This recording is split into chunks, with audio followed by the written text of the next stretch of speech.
welcome to the B-Movie Den. This is our special February episode. It's going to be a little bit differently. This is going to be a kind of remembrance episode to someone we lost earlier this year. 2021 kind of started off with a rough first 10 days. We lost Gary Clark from Day of the Dead. We lost Julie Strain from, so much stuff. She was kind of a B-movie glamazon bombshell.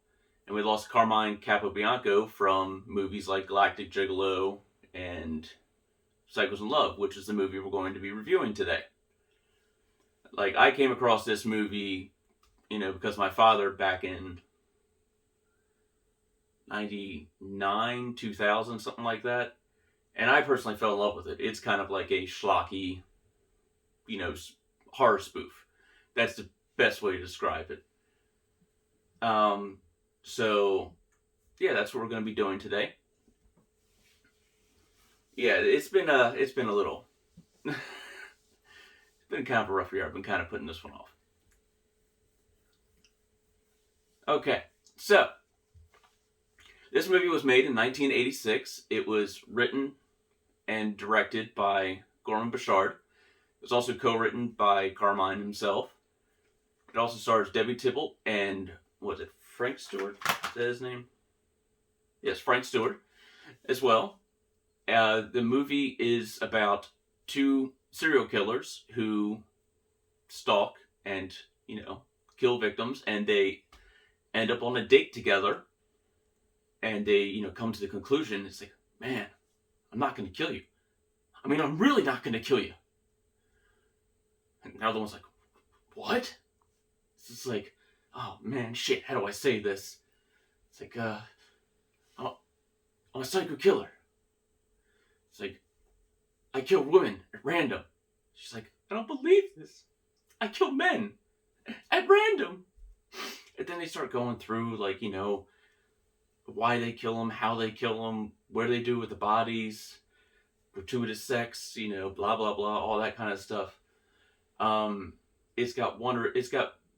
The soundtrack is hysterical because it's all sung by them.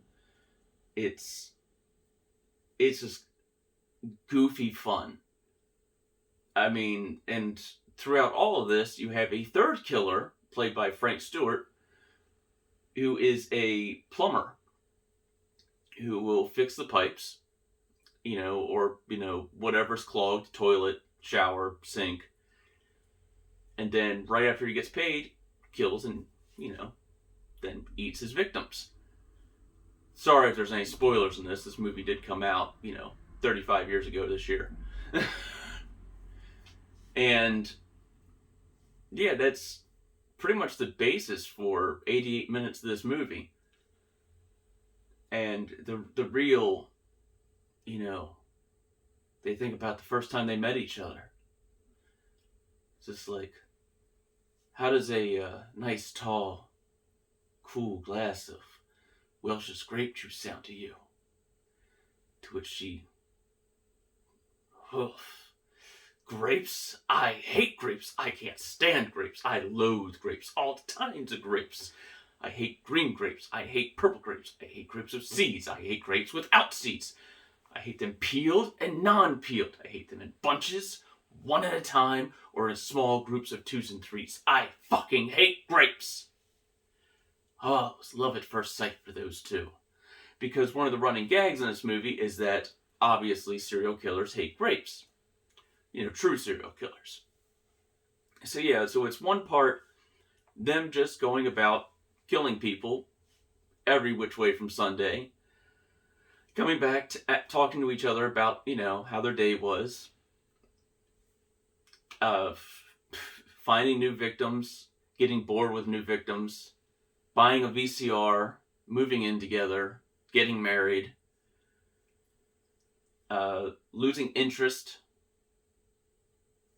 regaining interest in killing, and then, coming back, to the end.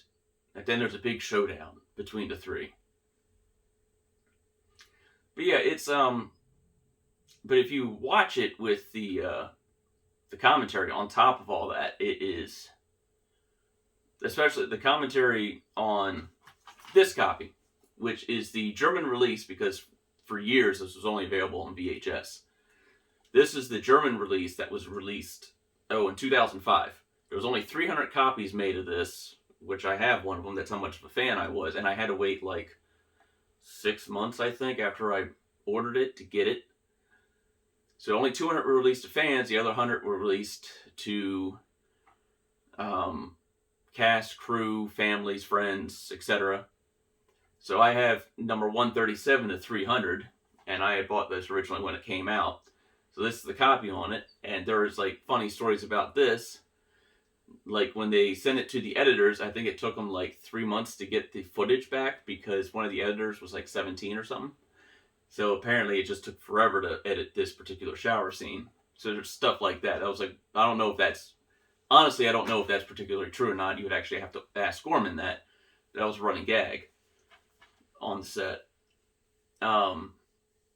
But yeah, you would just hear him talk about it. It's like, oh yeah, we filmed this all in Connecticut. It's like, oh yeah, that girl, she was a teacher. She was a kindergarten teacher. Oh yeah, it's like that girl, she, worked down the street from me. Oh yeah, that girl worked in a lawyer's office. So everybody that was in the film is like people that they knew personally. So it's just kind of funny. It's like, oh yeah, we knew her from this, we knew her from that. It's like, oh yeah, that girl is actually like a yoga teacher now. Like, this is the only movie they did. So it's a lot of people that, the only movie they ever did. And a lot of them kind of went on to do Galactic Gigolo, which is another ridiculously fun, bad movie. I mean, this movie is, if you like bad, fun movies, this is a movie I highly recommend. It is available on Amazon Prime. The last I saw, it's also on Tubi. If you like gory, fun movies, I would recommend picking it up. If you like movies that have random musical numbers that are kind of like thrown into the soundtrack, I mean, it has its own soundtrack. It has its own like theme songs. We are psychos in love. We are psychos in love.